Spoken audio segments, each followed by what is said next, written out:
Halo Sobat Investor, selamat datang di YouTube Official Pacific Capital Investment. Saya Indi, selamat datang di Investment Climate, pekan pertama bulan Mei 2024. Berikut penjelasannya. Pada pekan ini, kami mengambil tema Resilient Economic Growth and Reacceleration in Corporate Profit Support Rally in Stock Market. Kami mengambil tema ini karena pekan lalu ada rilis laporan keuangan dari emiten-emiten teknologi di Amerika Serikat, yaitu Alphabet dan juga Microsoft yang membukukan kinerja positif selama tahun 2023. Serta pekan lalu juga ada rilis data PCE atau inflasi Amerika Serikat yang moderat, sehingga hal ini memberikan sentimen positif untuk stock market. Tercermin di ticker MXWL atau pasar saham di advanced market yang naik 2,44% secara week on week ditutup di 3.335,08 poin. Kemudian indeks MSCI Emerging Market atau pasar saham di emerging countries juga sama ditutup menguat 3,72%, ditutup di 1041,52 poin. Karena data laporan keuangan dari saham-saham mega caps Amerika Serikat yang membukukan kinerja positif dan di atas ekspektasi banyak analis, serta juga data ekonomi Amerika Serikat yang menunjukkan bahwa inflasi moderat, volatilitas di pasar saham maupun di pasar obligasi juga turun. Volatilitas di pasar saham turun 19,67% secara week on week, ditutup di 15,03 poin. Kemudian volatilitas di pasar obligasi juga turun 6,17%, ditutup di 104,4 poin. Sentimen positif dari rilis laporan keuangan full year 2023 emiten-emiten mega caps di Amerika Serikat dan juga data ekonomi Amerika Serikat memberikan sentimen positif juga terhadap Wall Street. Kita lihat dari Dow Jones sendiri secara week on week naik 0,67%, ditutup di 38.239,66 poin. Kemudian S&P 500 juga sama, ditutup menguat 2,67% secara week on week, ditutup di 5.099,96 poin. Dan terakhir, Nasdaq yang naik signifikan sebesar 4,23% secara week on week, ditutup di 15.927,9 poin. Tentunya kita bisa ketahui ya kenapa Nasdaq ini naik sangat signifikan, karena tadi dari laporan keuangan emiten teknologi yang menjunjung kinerja Nasdaq juga menjadi naik signifikan secara week on week. Lalu juga disupport oleh data-data ekonomi Amerika Serikat. Kita lihat dari rilis data GDP secara kuartal on kuartal yang turun dari 3,4% pada kuartal 4 2023 menjadi 1,6% pada kuartal 1 2024, di bawah ekspektasi konsensus yaitu 2,5%. Kemudian rilis data PCE deflator secara tahunan juga naik dari 2,5% pada bulan Februari menjadi 2,7% pada bulan Maret, di atas ekspektasi konsensus yaitu 2,6%.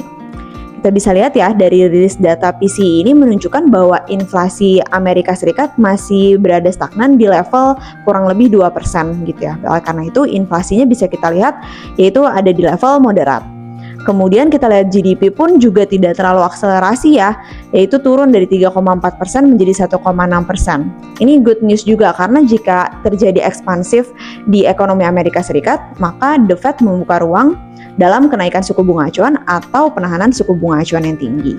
Oleh karena itu, data ekonomi Amerika Serikat yang rilis pekan lalu menunjukkan bahwa ekonomi Amerika Serikat tumbuh resilient dan tidak terlalu ekspansif atau accelerate. Sentimen positif juga membawa kinerja positif dari pasar Eropa dan pasar Asia. Kita lihat dari indeks DAX secara week on week naik 2,39%, ditutup di 18.161,01 poin. Kemudian juga sama dengan Nikkei yang naik 2,34% secara week on week, ditutup di 37.934,76 poin. Shanghai juga naik 0,76%, ditutup di 3.088,64 poin. Dan Kospi secara week on week naik signifikan sebesar 2,49%, ditutup di 2.656,33 poin. Jadi kita bisa lihat ya dari Nikkei sendiri juga sama, secara week on week naik signifikan, ada sentimen juga dari keputusan dari Bank of Japan. Nanti akan saya jelaskan lebih lanjut. Sebelumnya, saya ingin menyampaikan informasi juga terhadap dolar. Jadi menggunakan indeks DXY, Dolar turun 0,2% secara week on week, ditutup di 105,94 poin. Karena kita lihat tadi volatilitas di pasar saham maupun di pasar obligasi sudah mulai turun ya, jadi dolarnya pun juga sudah mulai melemah. Kemudian dolar terhadap euro juga sama, seiring dengan indeks DXY turun sehingga turun 0,34%. Kemudian dolar terhadap yen naik 2,39%, dolar terhadap yuan naik 0,1%, dan dolar terhadap won seiring dengan indeks DXY turun 0,51%.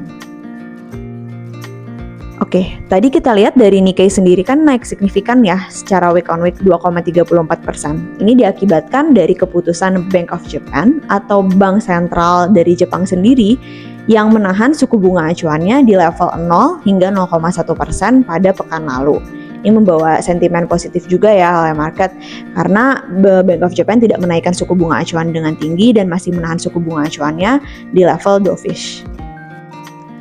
Untuk komoditas sendiri, menggunakan indeks Bloomberg Commodity secara week on week turun 0,13%, ditutup di 102,92 poin dengan harga-harga komoditas yang ditutup mix. Oke, untuk harga dari minyak sendiri, dua-duanya ditutup menguat ya. Dari jenis WTI secara week on week naik 0,85%. Kemudian Brent juga sama naik signifikan ya, sebesar 2,53%. Tentunya minyak ini masih dibayangi juga oleh keadaan geopolitik yang memanas dari Iran dan juga Israel ya. Oleh karena itu ada kekhawatiran supply chain disruptions, dan oleh karena itu minyaknya juga, harga minyak naik juga didukung oleh sentimen dari penurunan cadangan minyak Amerika Serikat. Lalu batu bara secara week on week turun 0,65%, tetapi masih berada di level yang tinggi ya, yaitu masih di atas level psikologis, yaitu di level 139. Kemudian untuk emas sendiri turun 2,26%. Kemudian nikel ini ditutup melemah 1,17%.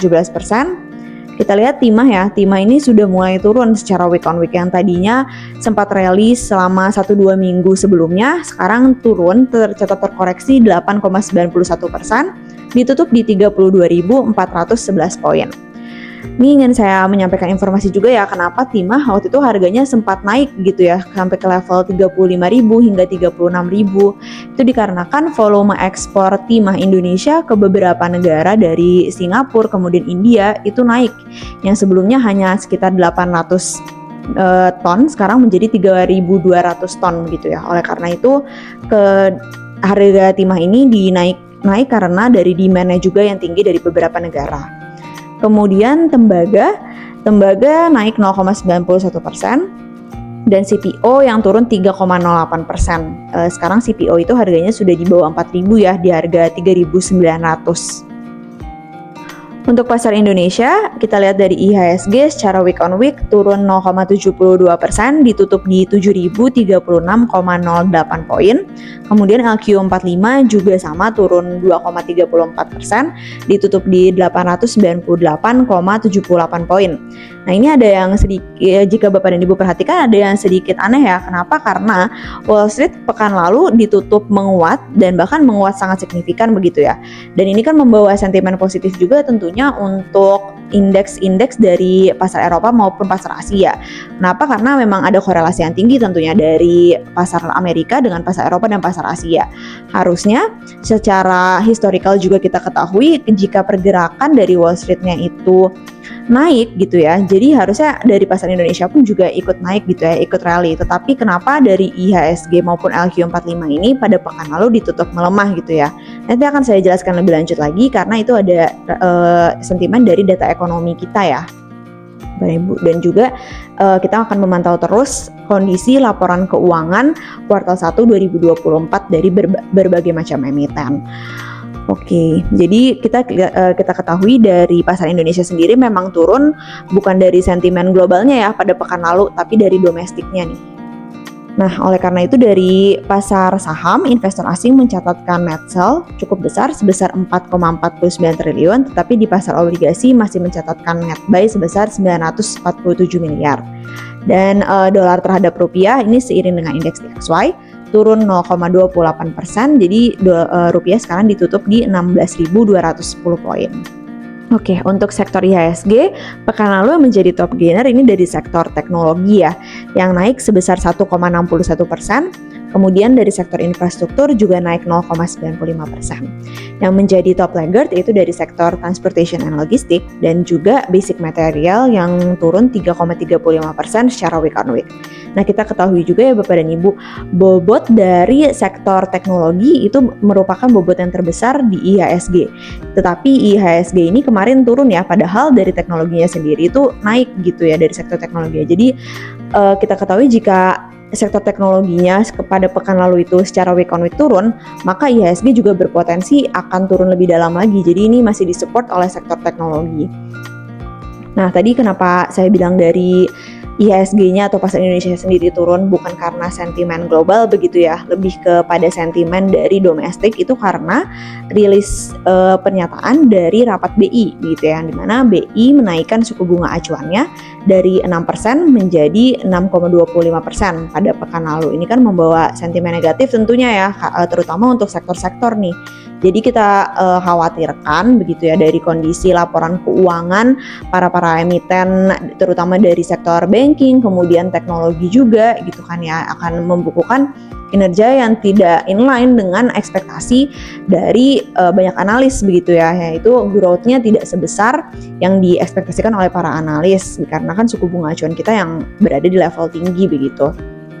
Kemudian kita juga masih dibayangi kondisi di mana kita masih bingung kapan The Fed benar-benar akan menurunkan suku bunga acuan begitu ya. Jadi kalau dari sentimen globalnya kita digerakkan oleh uncertainty dari pernyataan The Fed atau statement The Fed. Bahkan terakhir saya cek untuk penurunan suku bunga acuan, probabilitasnya itu di bulan Juni yang sebelumnya di 50% begitu ya, sekarang 9%.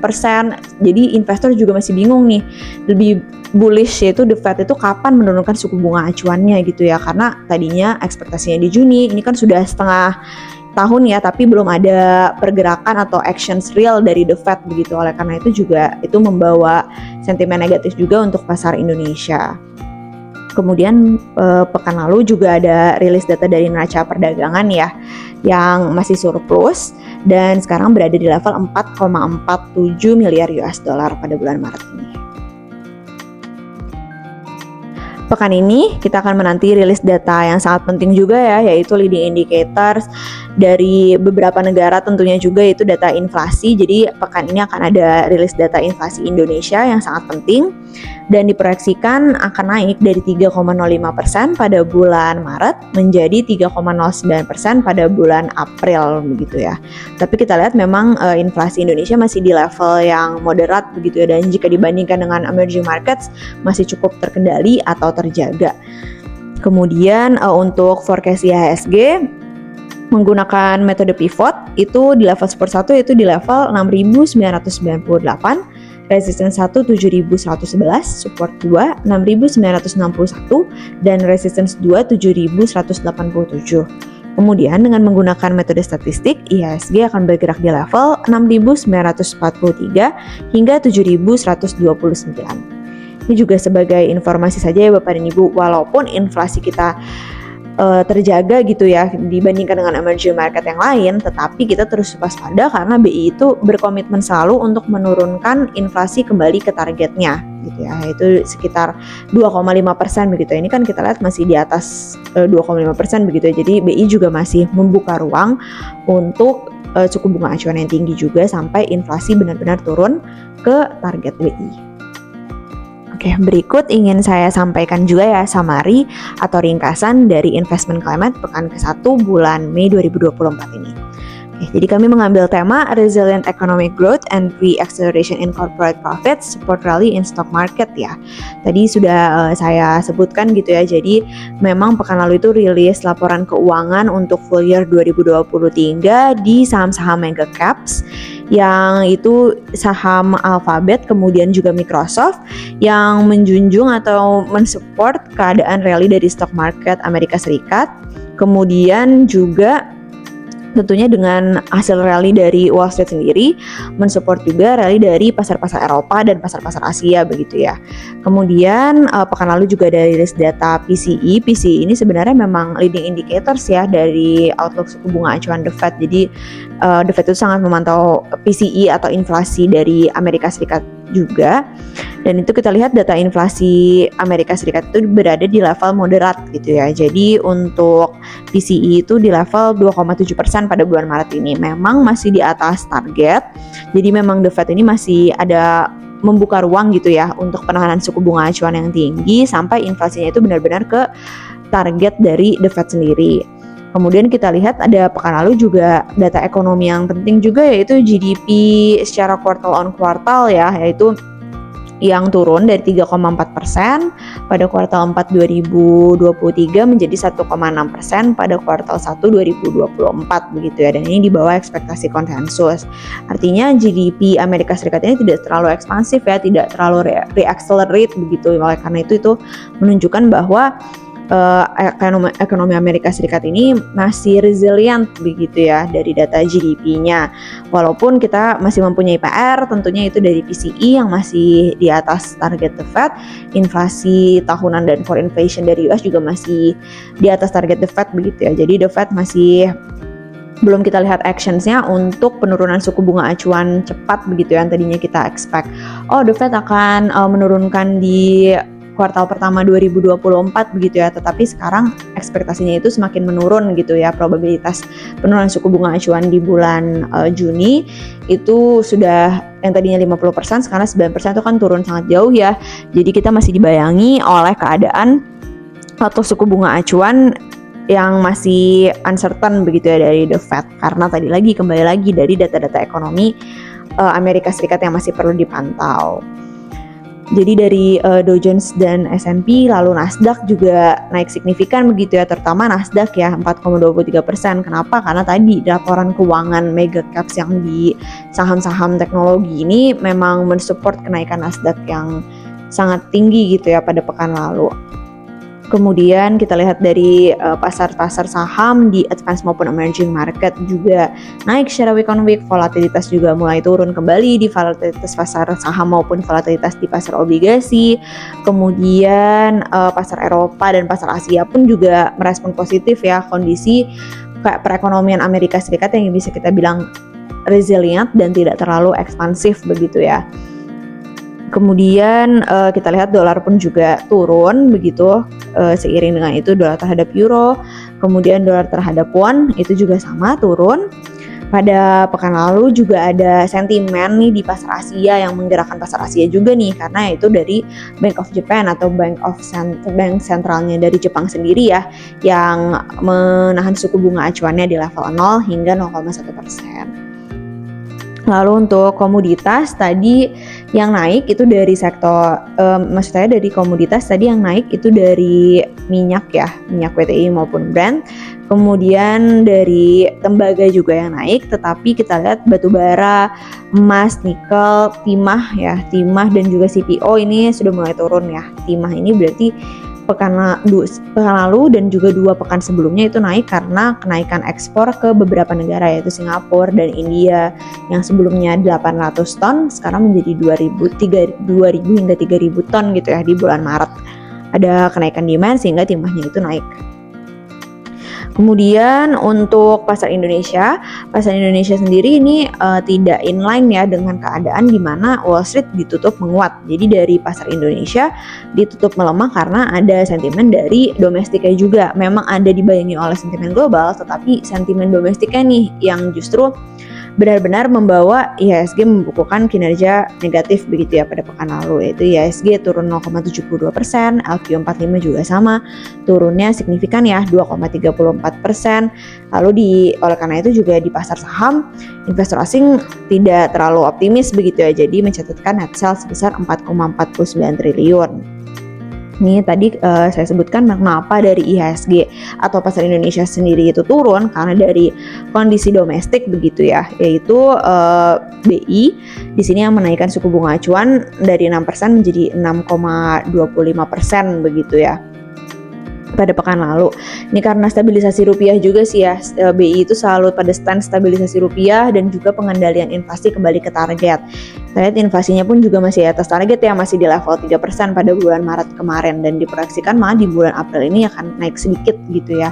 Jadi BI juga masih ada ruang lah untuk menahan suku bunga acuan di level yang tinggi, terutama lagi didukung lagi dengan keadaan The Fed masih bingung nih kapan akan benar-benar menurunkan suku bunga acuan. Oleh karena itu BI menaikkan suku bunga acuannya. Ini kenapa membawa sentimen negatif kepada pasar saham, itu karena tentunya emiten-emiten dikhawatirkan gitu ya, membukukan growth yang tidak sesuai dengan ekspektasi yang sebelumnya kita anggap akan membukukan kinerja positif dengan growth yang resilient, marginnya juga terjaga, tetapi dikhawatirkan dengan BI menaikkan suku bunga acuan ini ada beberapa saham yang di emiten-emiten yang tidak defensif begitu ya, dengan keadaan suku bunga acuan ini akan membukukan kinerja yang growth-nya itu tidak sebesar ekspektasi konsensus analis, kemudian juga marginnya akan turun juga gitu ya dari tahun-tahun sebelumnya begitu.